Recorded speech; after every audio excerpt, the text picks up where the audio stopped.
House Speaker Martin Romualdez namimigay daw ng bigas. Aba, sana all may pabigas.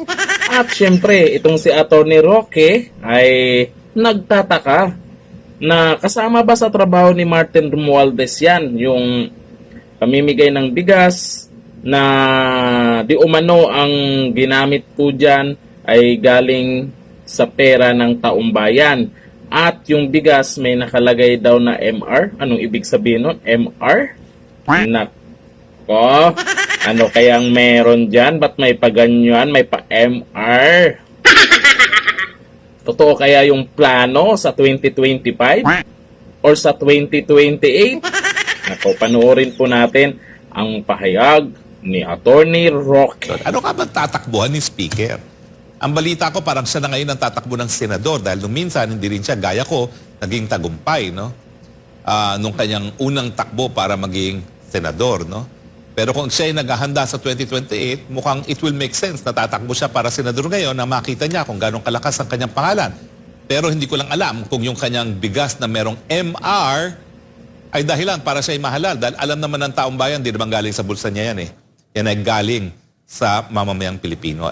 At ako'y nagtataka dahil ito parang kauna-unahang pagkakataon na ang speaker na bibigay ng MR na bigas. Eh hindi naman katungkulan yan ng legislatura. Pati yung pangalan ng pinsan niya, hindi man niya linagay. Eh yung pondo naman talaga niya na pamimigay mismo, eh galing sa ehekutibo. Maraming nagsasabi na okay lang kasi namimigay naman ng bigas. May mga nagsasabi din, ba't kailangan pa tatakan o lagyan ng MR, yung bigas na yan, eh pera naman daw ng taong bayan yan. Iba-iba po yung mga nagsasabi po tungkol po dyan, eh namigay po ng bigas, eh baka daw tatakbo yan pag senador, o baka tatakbo bilang presidente nga sa 2028, kahit na napakatagal pa nun, ay pinaghahandaan na. Kayo, anong masasabi niyo po dito sa ginagawa po ni Martin Romualdez, yung House Speaker po dyan na kung saan ay talagang umiingay na po yung pangalan niya. Tumataas na daw yung trust rating niya. Comment down below. Hanggang dito na lang. Thank you. Bye-bye.